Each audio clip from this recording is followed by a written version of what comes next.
الله والحمد لله لا إله إلا الله سبحان الله وبحمده لا إله إلا الله سبحان الله العظيم لا إله إلا الله mbokki àddina mbokki Sénégal ku gis lii nag xam ni maa ngi waaj bis bu rëy mu war a yemoog le 7 février ma koy def ca Ndiassane ma ciy invité jullitu yàlla yëpp képp kuy wax ashhadu an la ilaha illa allah wa ashhadu anna muhammad rasulullah maa ngi lay invité ci bis boobu nga xam ni moom laay def di ci sargal borom Ndiassane ma ci invité murit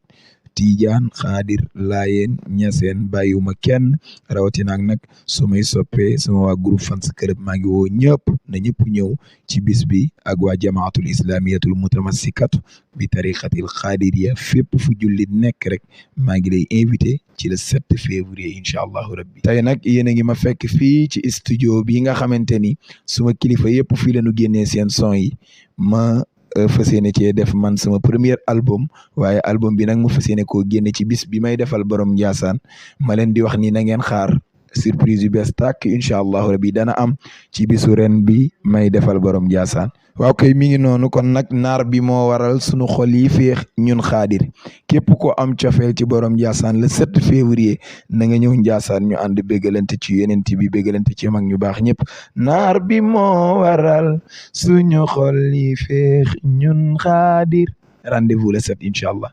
jërëjëf comme la ko sunu mag waxee El Hadj Cheikh bu Hann naar bi moo waral ñun sunu xol yi féex ñun xaadir kon ñu ngi jox nag rendez-vous képp kuy jullit képp kuy bëgg Cheikh bu Hann ñu ngi la jox rendez-vous le 7 février. naar bi moo waral suñu xol yi féex ñun xaadir ñu ngi waajal le 7 février man maa ngi si biir. naar bi moo waral suñu xol yi di féex ñun xaadir ñu ngi leen di jox rendez-vous le 7 février à Ndiassane. naar bi moo waral sunu xol yi féex ñun xaadir rendez-vous le 7 février à Ndiassane incha allah.